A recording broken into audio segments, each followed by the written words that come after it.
Hey there, my name is Acton with Acton Creative, and this is a handwoven experience. And in today's episode, I'm going to tackle weaving knots. You see, to be a weaver means you know some knots. It's just a fact of life. You have to secure the yarn somehow. Therefore, you need just a few knots in your library. Now, there are a lot of knots out there. Honestly, there are so many. And the three that I'm going to show you today are just kind of tip of the iceberg. There are lots of options. However, if you are just starting and you need a little guidance for how to secure things, how to organize stuff, this is a great video for you because I'm going to walk you through 3 different knots that I use, particularly when I'm dressing the loom, just to secure the yarn or organize things as I'm going through the process. So hopefully these 3 knots will be helpful to you as you are figuring out your weaving process as well. So without further ado, let's dive into knot number 1.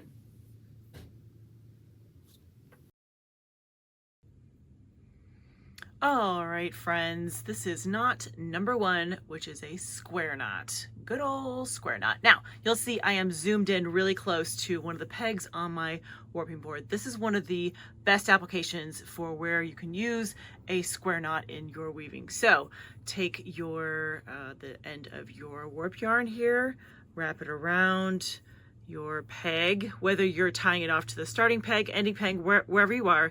This is one of the knots I would recommend. So you know how to do a square knot, right? Take this end over this guy and under. Okay, take the same end, go over it one more time, just like that. I like to spin it like that. There we go. There's our square knot, just like that. It's not going anywhere. So this is a great application for a square knot here as you are measuring your project at the warping board or the warping mill, whatever you're using to measure your warp.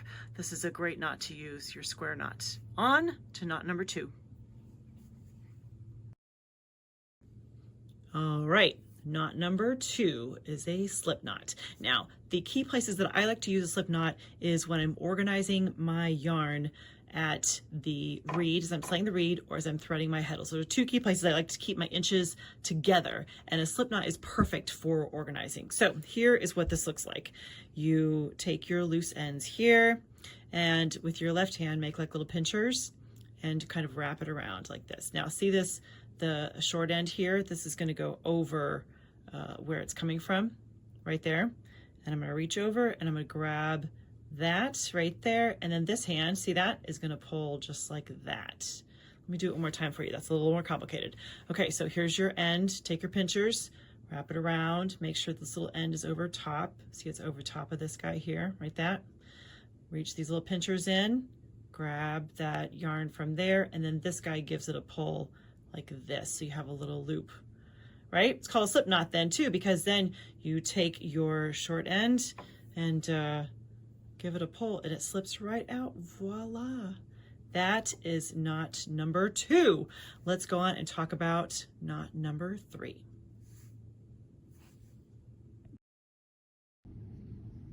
Okay, here we are. Knot number 3. Now, I'm gonna start things off by saying, I don't know what this one's called.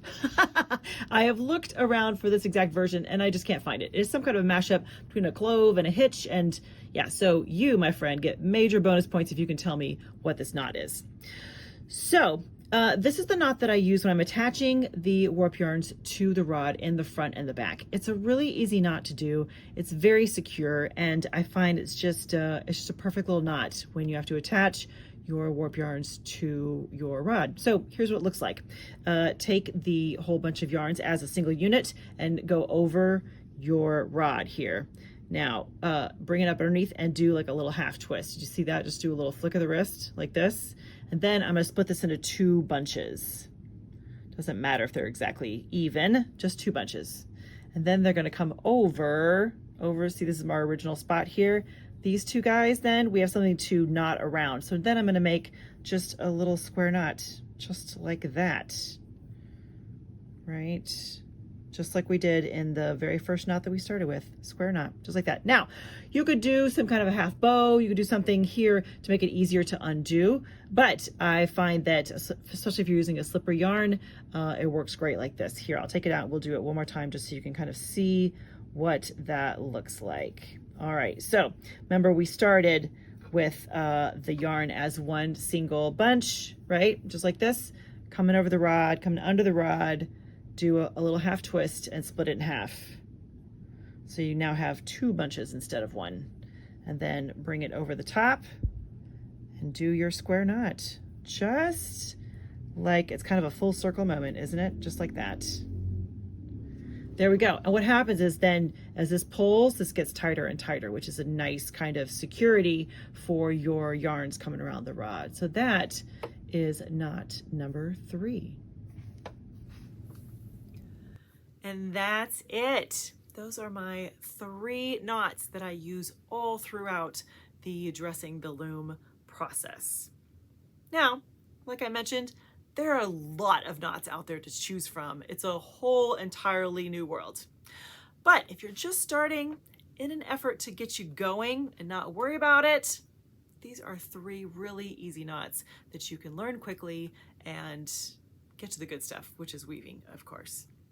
Let me know in the comments if you have a different knot that you like to employ while you are setting up your loom and weaving your project. I'll be very curious to find out. All right, friends, have a great week. Happy weaving.